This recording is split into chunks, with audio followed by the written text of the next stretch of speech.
Welcome to Buenos Aires, Argentina.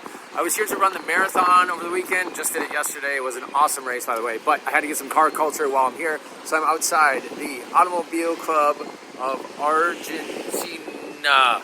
So, they're working on this cool neon sign in the background. I'm gonna give you a closer look to that too. I hear there's some nice, cool, vintage things inside, because frankly, I have not been impressed with the cars I've seen on the street. It's a lot of like European econo boxes. There's a couple junky things from like American car makers, a few German cars which are nice, but none of the good models, and a couple Japanese things. Really nothing exciting at all. So I'm hoping I have better luck inside. Let's find out. Walking inside, it looks like they're just celebrating the 120th anniversary. And when they said vintage cars, they were really vintage, because this car is actually 120 years old. This is a Panhard from 1904 and the same model from 1908. Beautiful cars. And as you can see, they had the crank start, which was notorious for breaking people's arms. Next up is a Fiat from 1908. This thing is gorgeous. Just look at the craftsmanship on these. So cool. You got wood wheels, wood running boards, some matching luggage, some gorgeous seats in the back. Someone put a lot of time and effort in this car. That was a very expensive car in its day. And then another car that would have been expensive, a Daimler. And funny enough, look what happens when they raise the wheels. You can see that they're buckled. I don't know how much that shows on camera, but the suspension kind of pushes the wheels inward. And that's kind of interesting. You can see it's got its own private quarters in the back, so you don't have to interact with the driver. And the driver's gonna get wet if it rains. But they do have a windshield at least.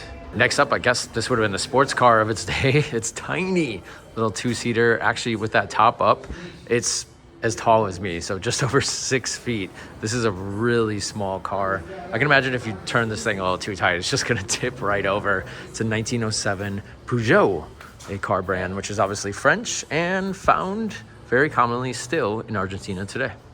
A couple motorcycles here as well. This is a 1976 Galera.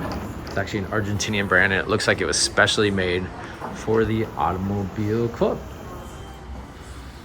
These are the oldest cars of the collection. This is from 1892.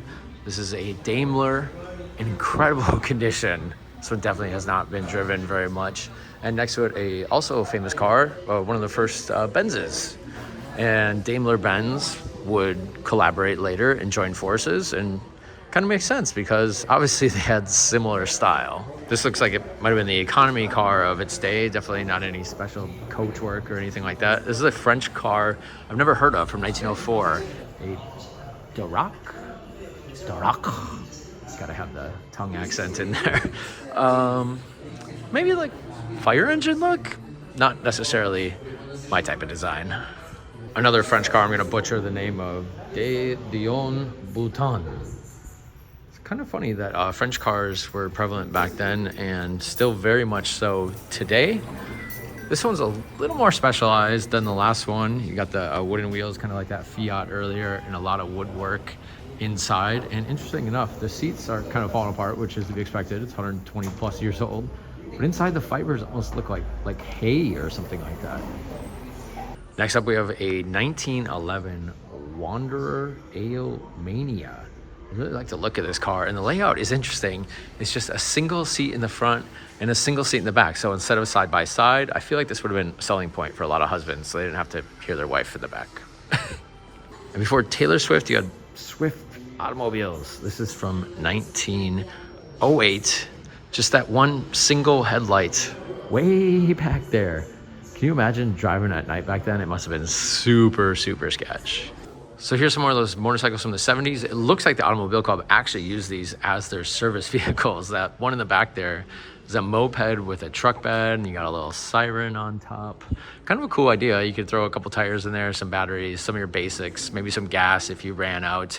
And on the motorcycle, I don't know what you're really gonna be able to carry, because that's your whole toolbox. So hopefully it's an easy fix if they come to save you. And then next to it is an Argentinian scooter called a Ciambretta. Kind of reminds me of an Italian Lambretta. That's a wrap here for the Automobile Club of Argentina. I know early automobilia isn't everyone's favorite thing. I think the newest car here was from 1914. But that being said, it's a lot more interesting than anything I've found on the street so far. Plus, it was free.